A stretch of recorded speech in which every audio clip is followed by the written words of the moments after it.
beau petit lever de jour. Hein? Le soleil se lève, c'était tout en couleur tantôt. C'était un beau orangé partout dans le ciel. La lune était belle cette nuit, d'ailleurs. Elle était splendide, c'était extraordinaire. Maître Frédéric Bérard, lui aussi, il est splendide. Il est extraordinaire. Comment ça va, mon Fred? Hey, je suis content de te parler. J'ai aucune idée de ce que j'ai l'air, mais c'est vrai que le soleil est franchement... Écoute, splendide est un mot sous-évalué dans la langue française. Je te remercie de nous le rappeler. Je te remercie de me le rappeler. Je ne savais pas. Oui, mais on ne le dit pas assez souvent. Tu sais, un autre mot qu'on ne dit pas souvent. Lequel? Qui est sous-évalué aussi, c'est lénifiant. Comment? Lénifiant. Toi, pour moi, oui, tu as un effet lénifiant. Lénifiant, ce que ça veut dire, c'est un effet, comment je te dirais, de zénitude, calmant, rassurant. Lénifiant. Lénifiant, un peu comme Lénine, mais F-I-A-N-T à la fin, comme insignifiant. Un mélange de Lénine et insignifiant, dans le fond. C'est apaisant, la définition, qui endort la vigilance quand on a des propos lénifiants. Voilà. Eh bien, je viens d'apprendre un nouveau mot. Je te remercie, toi aussi. Ben oui, mais quand je te disais que tu es sous-évalué, je niaisais pas. C'est pas un mot qui est très populaire, mais quelqu'un qui a un effet lénifiant, c'est ultra méga positif. T'en es un. T'es trop gentil. D'ailleurs, parle-moi donc de ça, de ton nouvel ouvrage qui sort en fait demain, c'est le lancement. Je l'ai reçu, puis je dois t'admettre, je me l'ai fait voler. C'est pas moi cette fois-ci. Alexandra a pickpocketé mon dernier livre de Maître Frédéric Bérard. Il va bien y revenir à un moment donné, sinon je vais aller moi aussi le voler. Mais ça s'intitule « On nous tuera doucement ». J'imagine, fais allusion à la société qui est en train de nous écraser de différentes façons? Écoute, pour ceux qui aiment les chroniques qu'on fait ensemble, il y a beaucoup de suites logiques. Je suis pas super original dans la vie, moi, tu sais, je dis toujours pas mal la même affaire. Puis je dis ce que je pense, fait que ça revient un peu à ça, dans le sens où je suis inquiet, tu sais, je te le cacherai pas, là, tu sais bien de toute manière. Mais en même temps, je me dis que ça prend de l'action, il est pas trop tard, faut se bouger. L'apathie est notre plus grand ennemi, hein, parce qu'il y a plus de gens qui veulent le bien que de gens qui veulent le mal. Je suis convaincu de ça. Malheureusement, il y a beaucoup de gens qui souhaitent le bien, mais qui s'endorment un petit peu dans l'apathie, c'est-à-dire c'est du trouble, ça va faire de la chicane, j'ai pas le temps, puis c'est correct, je respecte ça dans le sens où on a vraiment d'autres choses à faire. Alors que ceux qui veulent le mal, eux autres sont au bat, puis ils s'en occupent, puis ils s'occupent de leur agenda. Ils sont sa job, eux autres, sans bon sens. Ils sont sa job à temps plein. Fait que ça fait en sorte que le mal, puis là, je mets un mal avec un M majuscule, là, puis on pourrait s'obstiner à savoir qu'est-ce que le mal, qu'est-ce que le bien, là, mais tu sais, de manière très, très générale, le mal progresse. Tu regardes un peu partout en Occident, Michel, là, tu sais, c'est pas des maudites farces, là. L'extrême droite est soit au pouvoir à quelques places, sur le bord de l'être, puis la prochaine mouvance d'extrême droite qui s'en vient est encore plus dangereuse. Par exemple, on a appris il y a 3 ou 4 jours, qu'en Allemagne, ils ont joué dans un film qui était pas beau pantoute, l'Allemagne, hein, on s'en rappelait, là. Oui. Le Parlement allemand, actuellement, est gangréné par des néo-nazis, là, qui sont revenus, là. Chez des staffers, chez des élus. Le parti d'extrême droite, AfD, là, c'est pas des rigolos, là. Eux autres, ils sacent les immigrants dehors à coups de pied au derrière, genre le train, là. Ben, sont deuxième dans les intentions de vote, là. Pas 8e, là. 2e. T'as des néo-nazis qui sont... Donc, en d'autres termes, moi, je te dirais ça, c'est un peu ça, ce livre-là, c'est dire, là, les amis, on a 2 choix, là. Soit qu'on continue à penser à nos petites affaires, puis à avoir notre petit plaisir, puis tout ça, puis on peut faire ça aussi. Ou on commence à se réveiller un peu, là, parce que ça commence à être dangereux. T'sais, on en a parlé ensemble. Donald Trump a cité 6 fois Hitler en décembre et en janvier. 6 fois. T'imaginerais-tu, toi, qui tu veux? Même George Bush, tiens, qui était quand même pas le plus populaire, là, W, là. Imagines-tu que George Bush citait Hitler sans problème? Non. Ça aurait mal fini vite en sapristi. Puis là, aujourd'hui, c'est pas grave. C'est Donald. Donald, il y a une vidéo de lui, live, là, on le voit, là, on l'entend, là. Il vante Kim Jong-un, le dictateur de la Corée du Nord. Il dit, lui, quand il parle, son peuple écoute, puis il dit, j'aspire à ça, moi, que mon peuple m'écoute comme les Coréens du Nord écoutent Kim Jong-un. C'est pas des mots du fac, là. J'entends ça, là, puis je me dis, ça va mal finir, tout ça, Fred, parce que je comprends que lui, il est plus du côté de la droite, puis la droite, ils sont plus proches des armes, puis des actions, puis je dis pas qu'ils sont tous violents, puis c'est pas ça, mais ils prennent des actions, puis des fois, qui franchissent les limites.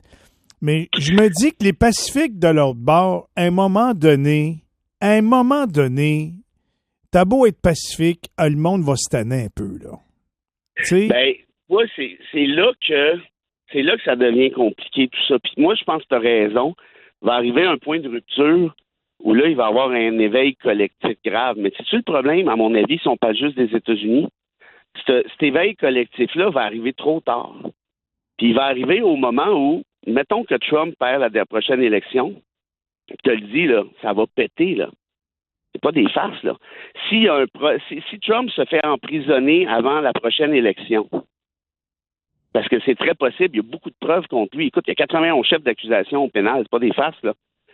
Il suffit qu'il y ait un juge qui l'envoie en dedans et qu'il ne peut pas se présenter, comment sa gang va réagir, tu penses? Ben, ce que je veux dire, c'est qu'à un moment donné, il faut que la population, le peuple, se prépare à toute éventualité. Puis si Fred Bérard à Gatineau un matin à 7h21, il est capable de me dire que quand Trump va perdre les prochaines élections, il va avoir des manifestations violentes dans les rues, puis il va avoir des assassinats ou je sais pas trop quoi, il y a du monde qui vont perdre la boule. Ben, j'ose croire qu'à Washington, D.C., il y a quelqu'un de l'autre gang qui est en train de penser à ça aussi. Je peux pas croire qu'on n'est pas capable d'envisager ça. Moi, tu vois, là-dessus, j'ose croire que tu as raison. Je pense que tu as raison, mais j'ai un bémol à soulever là-dessus. Tu te rappelles l'insurrection de janvier 2021? Pardon. Ben oui. Bien, bon. T'as vu toute la gang de coucous qui sont débarqués là avec des casques, des pierres à feu, puis des ci, puis des ça. Ça, c'était l'effet surprise. On n'a pas vu ça venir. Ouais. Mettons, là, on n'a pas vu ça venir. Ben, si on regardait le Twitter de Trump, on l'aurait pu le voir. Oui, mais tu sais, on l'avait jamais vécu avant, puis tu te dis, il est cave, il va pas aller jusqu'à... Puis ils vont pas aller jusqu'à le suivre non plus. Là, on le sait, là.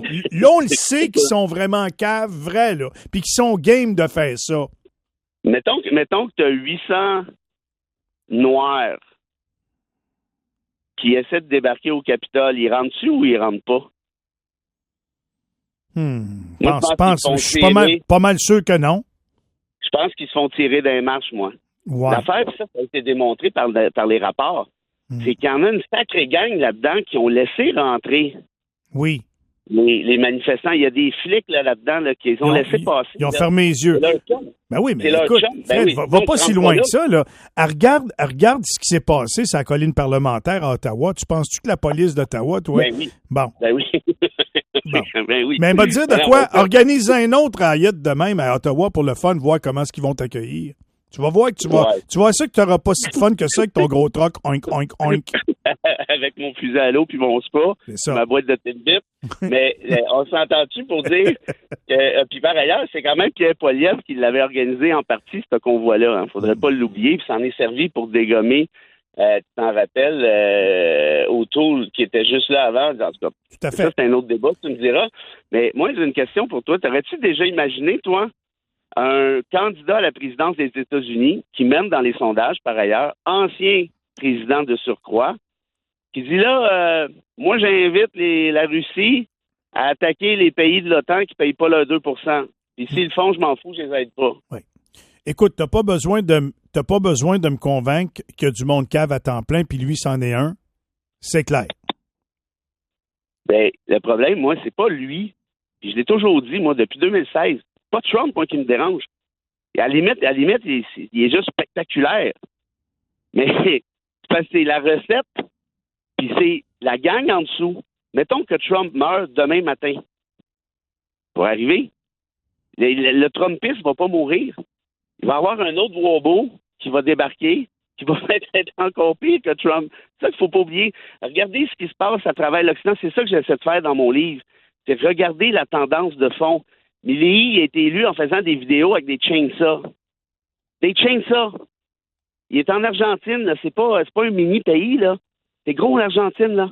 Regardez ce qui se passe en Europe. Marine Le Pen, le Washington Post l'a fait sortir, ça. Elle est financée par le Kremlin, elle est financée par Poutine. Elle n'a même pas nié. Imagine-toi, la Russie est en train de déstabiliser les démocraties, même en France. Puis les gens disent, ouais, là, ça n'a pas d'allure. Mais elle est encore là, puis elle mène encore dans les sondages. Fait que moi, ce que j'essaie de dire, c'est qu'est-ce qui s'en vient? Parce que c'est un peu la théorie, ou plutôt la métaphore de la grenouille qui est dans l'eau chaude. Au début, c'est chaud, c'est le fun. Oh, c'est vraiment chaud, hein? C'est vraiment le fun. Oh, là, ça vient pas mal chaud. Puis à un moment donné, qu'est-ce qui arrive? La grenouille, elle crève. Là, je te dirais qu'on doit être à 95 dans le spa, là, peut-être. C'est peut-être le temps de se réveiller un petit peu. C'est parce que on veut pas. Puis là, on s'entend, on vote pas aux États-Unis, toi puis moi, là. On vote pas en France non plus. Mais c'est parce qu'il y a des tendances de fond un peu partout. Puis c'est ça, à mon avis, qu'il faut dénoncer. Puis ça inclut aussi le réchauffement climatique. Ça, c'est un autre volet. L'ONU t'a dit qu'il va y avoir 220 millions, pense-y. C'est presque 6 fois le Canada complet. 220 millions de réfugiés climatiques d'ici 20 ans. Écoute, Fred, il faut que je t'arrête parce qu'on est vraiment serré dans le temps ce matin. Mais écoute, c'est le premier de 28 chroniques qu'on va faire là-dessus dans notre vie ensemble encore. J'en suis convaincu. Mais ton livre, On nous tuera doucement, ça va être lancé demain. Fais-moi le plaisir de m'en reparler en début de semaine prochaine pour qu'on puisse mousser ça comme il faut. Ben écoute, tu peux être sûr, moi, de toute façon, c'est un plaisir de pouvoir te parler de ces affaires-là. Puis quand je dis que tu as un effet lignifiant, c'est sérieux. Puis 2, je te remercie encore une fois parce que puis tu sais à quel point c'est sincère, j'ai trop de défauts pour être menteur en plus.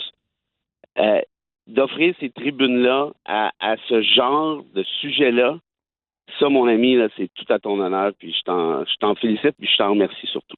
Ça me fait un grand plaisir. Tu finis ça avec une petite citation avant qu'on passe à autre chose. Tu peux être sûr. Et là, je vais te citer Edgar Morin, qui est un grand intellectuel français qui est encore en vie. Je pense qu'il est rendu à 101 ans, OK? Lui, là, il les a toutes vues, là, pense-y. Là. Fait 2024 moins 101, là, il les a toutes vues. Et Morin te dit ceci.